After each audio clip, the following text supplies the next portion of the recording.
Hello everyone, welcome to day 6 of my 10 days of video tutorials, which is my little Christmas gift to you.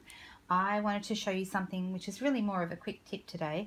I wanted to show you how I use the masks, the decorative masks that we have available currently to create a really unique background. So we do have a couple of different types of masks available. We have the Hearts and Stars mask in our annual catalogue, and that'll be available until the end of May next year, unless it continues on into the following catalogue. These ones though, these are the seasonal decorative masks, and these ones are available right now in the holiday catalogue, but only until either stocks run out or the 3rd of January at the latest, and so they are retiring. So I wanted to show you, because they're really rather cute. And there's 4 designs in here. Because they're retiring, or one of our retiring products, these ones happen to be marked down currently. So they're only $7 in Australian dollars for all 4. Okay, it's got this little knitted design here. This one's more of a dotty design, which I probably use this one the most. The stripy one, which is great. I like covering a whole card with this one, and the one I'm using today, which is I don't know what you would call that. They look like petals, don't they? So I'll show you what I've done with it today. I've just used it to create this subtle background behind my my elements, and even though it's such a simple and easy thing to put together, it makes a huge difference to the way the card looks. So I've done it before. This is the same version. This is the Christmas version of my card that I did in silver and sweet sugar plum. So very similar designs, and I really like the way it all comes together. The elements look really balanced to me. So I'll show you really quickly how I did it. Really simple. First of all, there are a couple of different ways you can use your masks. You can use them with sponges. You can use them as a stencil, to even use different, you could go straight over with an ink pad. You could even use markers with them. However, the way I normally use them is either with a sponge or with a brayer, one of these. Okay, so I'll show you this one. This one will give you, a brayer will give you more of a uniform effect, which is actually not what I want for today's card. Just really quickly, if I've used brayering on this one, which is sort of giving me a fairly uniform look to it, just the dots, that soft suede on these bags are Crumb Cake or Craft in colour, and on the other side I used white. Okay, and I used, I think, a sponge to put that one on, so it's a little bit more mottled, but that came together really pretty. It's cute, isn't it? So for this card, I'm not using my brayer. I didn't want an overall even effect. I wanted it to sort of come out from the middle, and sort of it's stronger right here behind my elements and sort of fades out on the edges here. So how I did that, first of all, I'm actually just using, this is a really simple card. There's hardly any layers to it at all. I'm just using the card base as my background. The colour I'm using is Tip Top Taupe, if you're wondering. You could also use, we could use any colour. Like this one, I used the Sweet Sugar Plum, but you could go lighter and use Crumb Cake, or if you wanted a more dramatic effect, you might use Soft Suede. If you wanted to stick with the browns, it's completely up to you.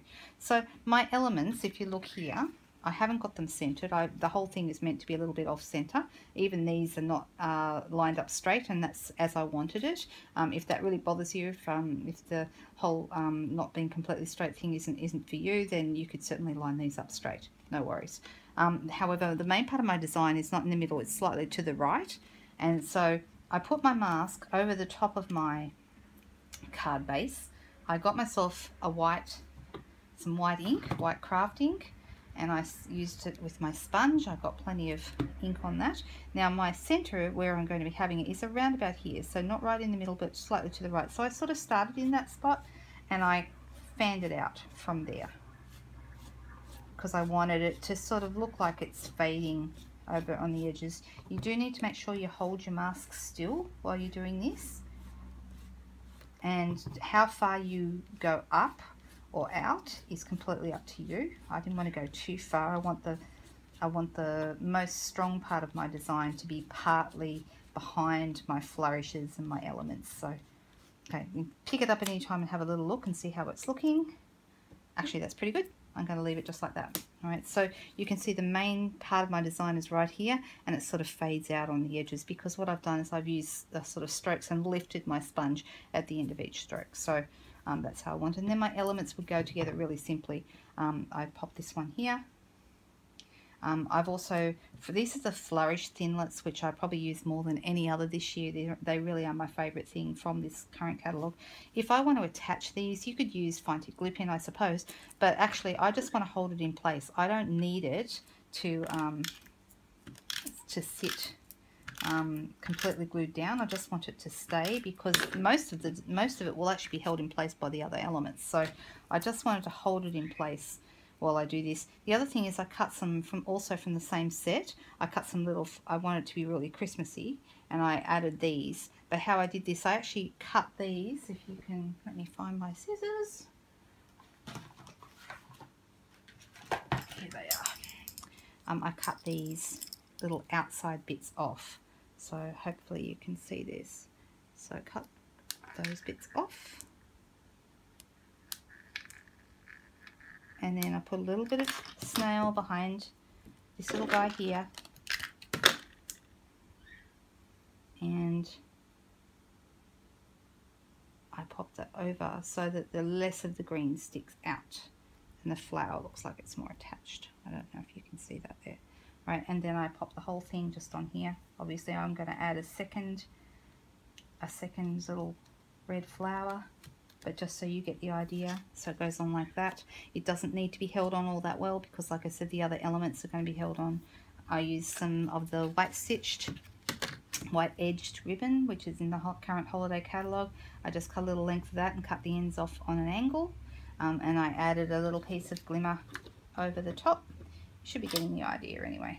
Cut that to size as well, so a little bit there, a little bit of this here. And then I used a chalkboard element over the top of that. Okay, so you kind of see how it's all coming together.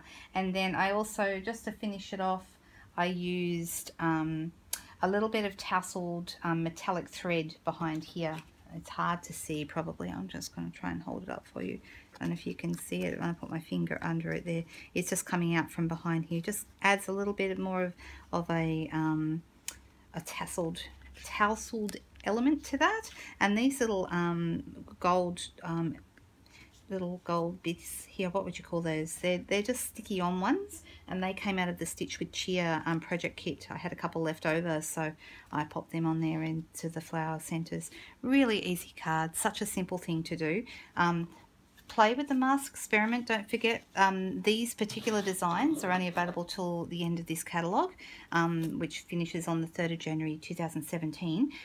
But we do still have the hearts and the stars in the main catalogue, but I love these for backgrounds. I just think they add such a whimsical element to your cards, and it's really fun. Have a great day, guys. Another tip for you, back tomorrow with day 7. Bye.